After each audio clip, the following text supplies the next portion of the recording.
Raise your hand if you have a hoard of t-shirts that you never plan to wear again. Okay, but I don't have that many t-shirts.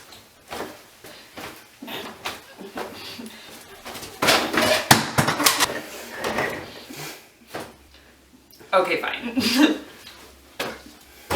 Hi, I'm Nikita, and welcome to my channel where this is what I do. I drink and I sew things.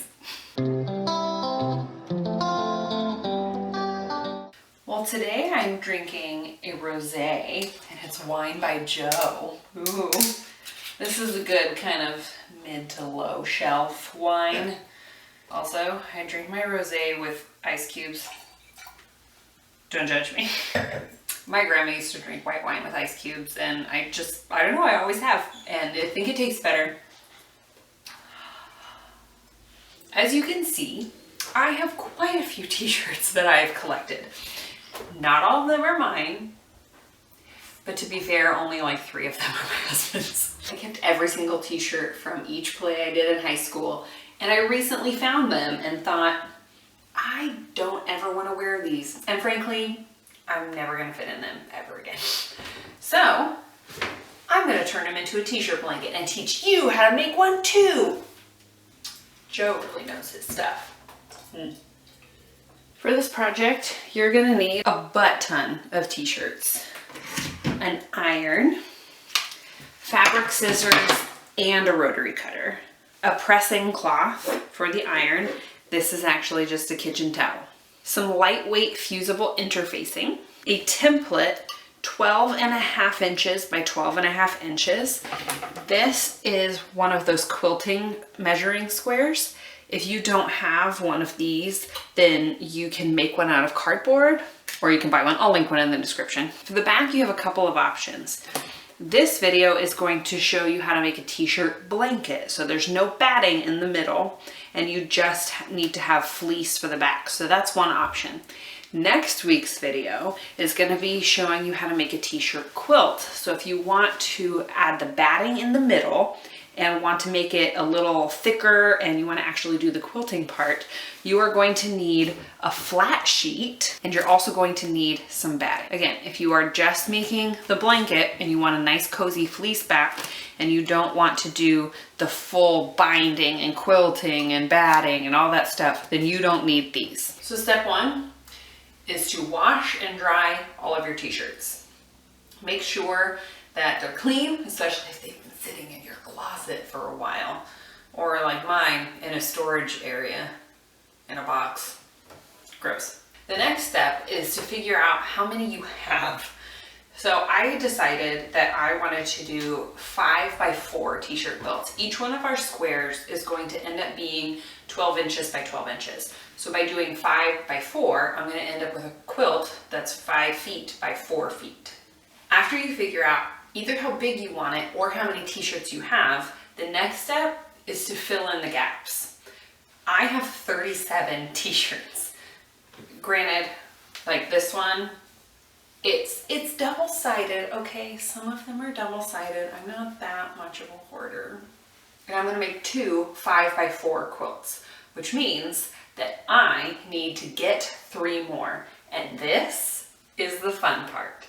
Take yourself down to your local Union Gospel Mission or whatever and get yourself some more t-shirts. You can find the best, most hilarious, most random t-shirts at a thrift store. Plus they're super cheap, so there you go.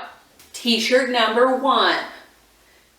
Gosh, I think I should wear this instead of turning it into a blanket. T-shirt number 2. Lighthouses of the Oregon Coast.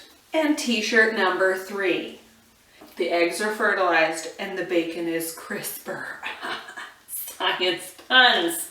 I also have this Wild Roots patch that came in one of those gift boxes you get at the liquor store of Wild Roots vodka, which by the way is amazing. You should go buy some if they sell it at your liquor store.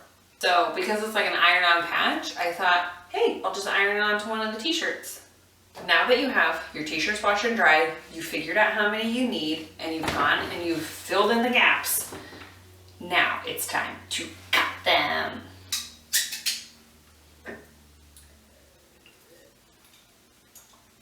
Does this look ominous with wine in one hand and scissors in the other? For most of these t-shirts, I only want the front. I don't want to have to cut through multiple layers of fabric. I want to just take the front off. So what I'm going to do, I'm just going to cut along the seams. So now I have just the front of the t-shirt. You're going to repeat this for the other 39. We might as well just get to it.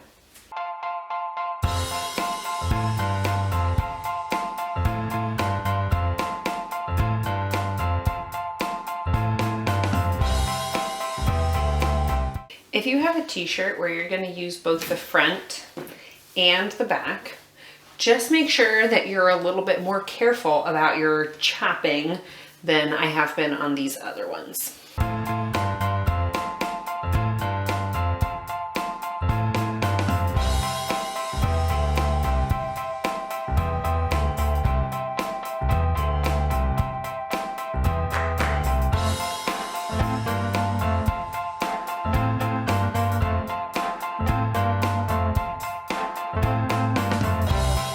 After you've got all the backs cut off your t-shirts, the next step is going to be to press the t-shirts. Before we cut them out, we don't want there to be any wrinkles in them so that we can make sure that they're the right size, we can get them all centered and all that stuff. Be warned, when you have these kinds of decals, you usually don't want to press this directly with your iron, which is why you need a press cloth.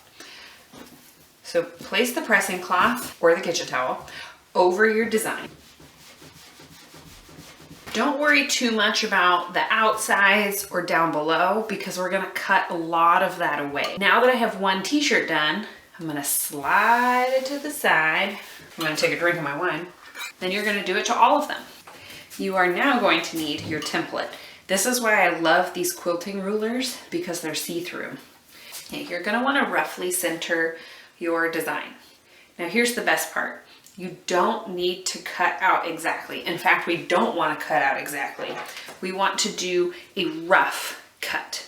We are going to put it onto the interfacing as a rough cut. Then we're going to cut it out and then square it up after, because then you don't have to fiddle with it. Just trust me, it's easier. So I'm gonna cut there, like 1.5 inches below my quilting ruler. So now I have this, I don't know, probably 13-ish by 13 something, not quite square. I'm going to put it aside and I'm going to cut out each of my other t-shirts.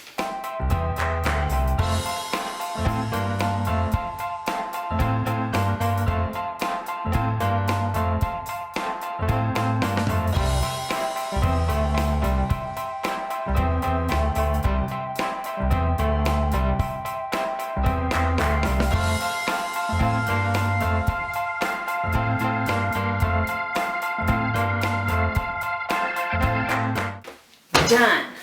Woot woot. You deserve a drink break, my friend. All right, welcome back, everybody. Just thought I'd show off some of my new birthday gifts. Mom juice and Mama needs wine. Oh, everybody knows me so well. Oh, I love it. You might be wondering, what the heck do I do with all of these t-shirt backs and all the scraps that I cut? Well, if you hit that subscribe button and the bell, then you'll get a notification for an upcoming video. I'm going to show you 5 things that you can make with t-shirt scraps. So stick around for that. There are 2 options for backing and finishing this quilt. Up to this point, it's basically been the same. Option 1 is to back the quilt with fleece, and you won't use interfacing on the t-shirt squares unless you want to.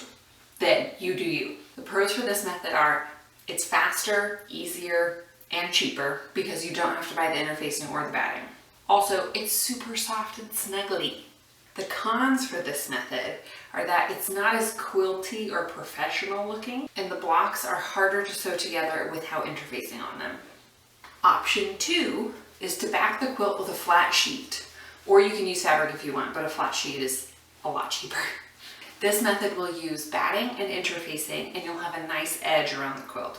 So the pros of this method are that it is more quilty and professional looking. The blocks are a lot easier to sew because they're backed with interfacing. You can use material you already have, a sheet, and it'll be pretty warm because of the batting layer in between. But the cons of this method are that it is more time consuming, more expensive, and it can be more difficult. So this method is not as beginner friendly. You decide. The rest of this video is going to show you how to continue with option 1, the fleece blanket, because there's no quilting involved. We can't really call it a quilt. For option 2, check out next week's video. Make sure you hit that subscribe button and the bell. Or if you're watching this when it's already up, I'll make sure I link it. All right, let's do this. Make sure your drink is refreshed. And take out your quilting ruler or your template and your rotary cutter.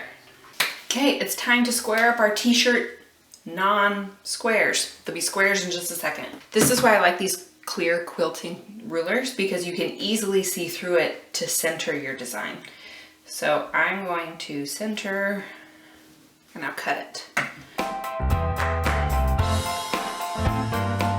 And now I have a lovely 12.5 inch by 12.5 inch square. Be aware that we're going to be using a 1/4 inch seam allowance, so there will be a 1/4 inch taken off on each side that will be behind the seam. So when you're centering your design, make sure you keep that in mind. And let's do it for the rest of them.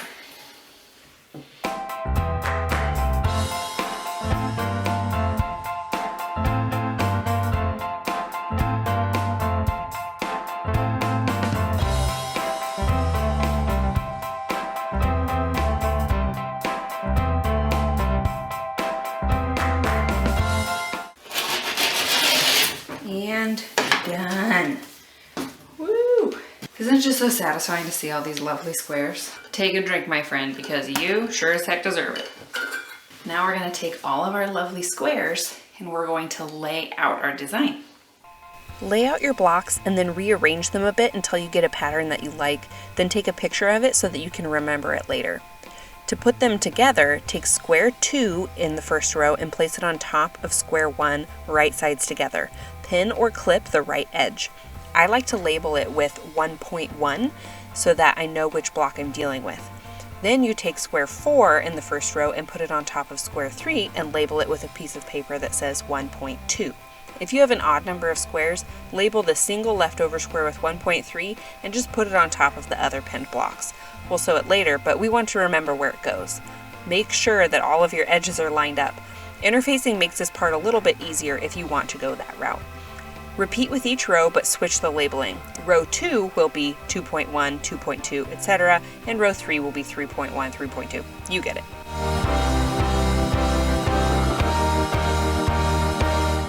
Take a drink. I need to fresh that baby soon. Ooh. We've got all these clipped squares. Now it's time to put our hair up and sew them. Now it's getting serious. You're going to sew each set of 2 squares together using a 1/4 inch seam allowance and a straight stitch. So let's do it.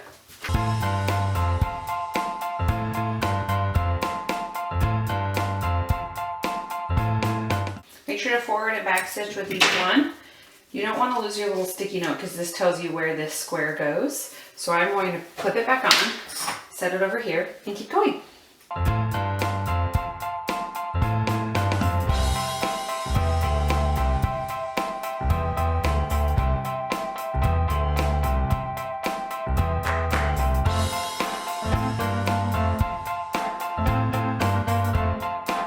And we're done. Time to clip our threads and to press all of our seams open. Make sure your drink is refreshed. When we press our seams open, I'm going to need to remove this. I'm just going to clip my label to the other side. You're going to open up and then you're just going to iron the seam so that it's flat and open like that.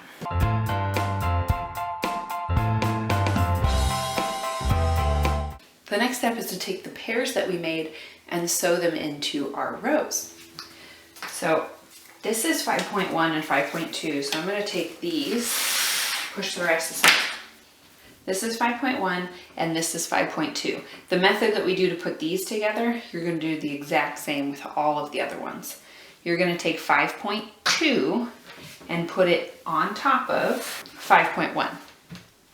And if you had a 5.3 and a 5.4, you would put 5.4 on top of 5.3. So you're putting the even number on top of the odd number.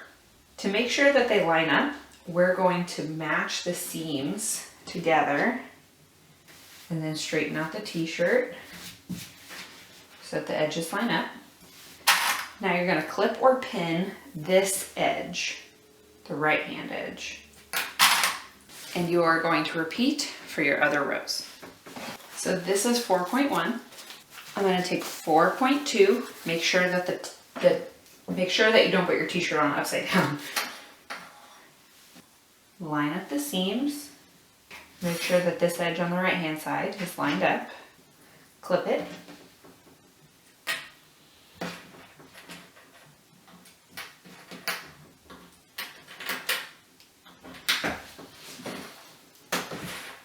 And then keep going.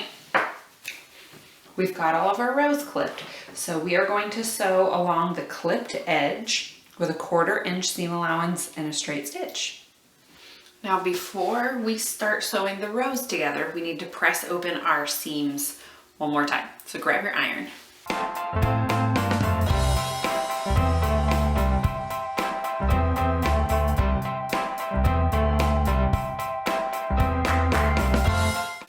Excellent! Now that our seams are pressed, it's time to put them together. Probably move your wine out of the way. You're gonna put row 2 on top of row 1. But here's the kind of weird thing. You want your t-shirts in row 2 to be upside down, because then when you stitch it, they'll be right side up when you unfold it. So make sure that they are upside down. You're gonna wanna try to make these seams all line up. If they don't line up exactly, it's okay. Just do your best. You also want this bottom edge to line up, because this bottom edge is the one that we are going to sew. Now that it's nice and lined up, pin or clip right here along this bottom edge.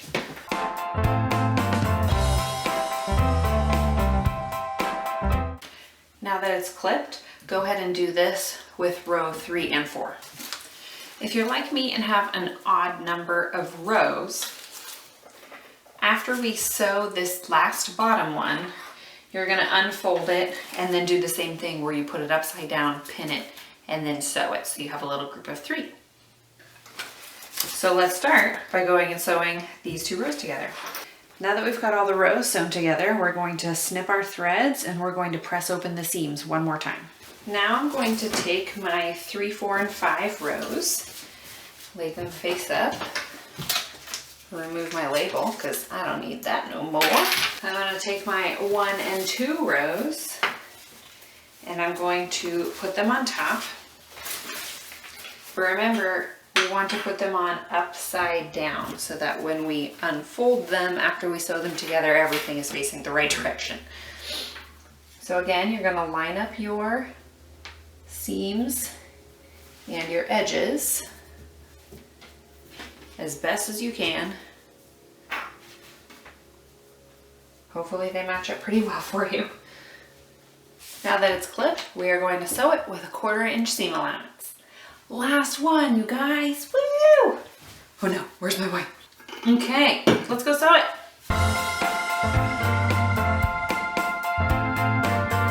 Remember when I said no more ironing? Well, I only lied a little. This is the last one, I swear. You're just gonna press this last seam open and then your whole top is done. Yay! Ba-ba-da-ba. Now your top is done. You for sure deserve a drink. Our almost last step is to take your piece of fleece and cut it to the same size as your blanket top. And then you are going to take your top and your fleece and put them right sides together. After you've put your pieces right sides together and you have pinned or clipped around the edges, you are going to sew all the way around with a 1/4 inch seam allowance. If you want, you can do a 1/2 inch seam allowance. It gives you a little more wiggle room, but it does mean that it will take a little bit off of the edges of your blanket here. Make sure when you're sewing them together, you leave about 1 quilt block size open. Don't stitch on top of it so that you can turn your blanket right side out. A tip for putting together your back and your top. Cut your fleece backing fabric just several inches larger on every side than your top, because when your fabrics inevitably move, then you won't have any kind of weird issues with it going over the edge. So you can see that I cut mine way larger, so I'm going to need to trim this off after I'm done sewing the seam. Another thing to prevent your fabric from moving, use lots and lots and lots of pins, way more than you think that you need.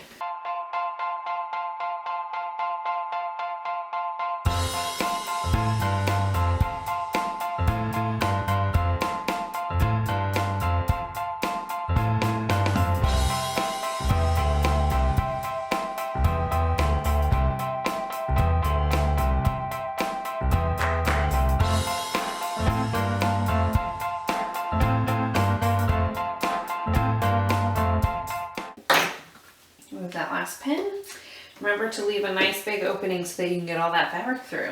And just like with a lot of our other projects, we are going to clip the corners straight across, being careful not to clip the actual corner, because then there won't be as much bulk when you push the corner out, so it'll look a little nicer. All right, now let's turn this baby right side out. Now that it's turned right side out, just put your hand in the opening and use a pen or an eraser end of a pencil to push out the corners. It's easy to get lost in here. Excellent. The last step is to make sure that this opening gets closed. So, couple options. Option number 1, take this to your sewing machine, tuck the edges in, and just top stitch right here. And that's it. If you don't care what the top looks like, or you don't think anybody will see this, which honestly, they probably won't, then just go ahead and do that. If you want to make that stitch invisible, then use a blanket or a ladder stitch and stitch it closed, and then you won't be able to see the seam, but it'll be closed. Or you can do what I'm gonna do right now, which is fold and pin this closed, and then I'm gonna top stitch all the way around using roughly a 1/4 inch seam allowance. So I'm gonna do that right now. So go ahead and finish your blanket. Make sure that you celebrate a little. Also, if you are gonna top stitch, roll the fabric between your fingers a little bit so that the seams will look nice. See how it kind of sits like this? If you roll the fabric between your fingers, then you can get the fleece to be on the bottom and the t-shirts to be on top. If you are going to top stitch all the way around, you can go ahead and press this to make the seam flat and make it easier to top stitch, but be careful because we have fleece on the back, which we don't want to melt, and also a lot of these shirts can't be pressed directly with an iron, so you'll need to use a pressing cloth.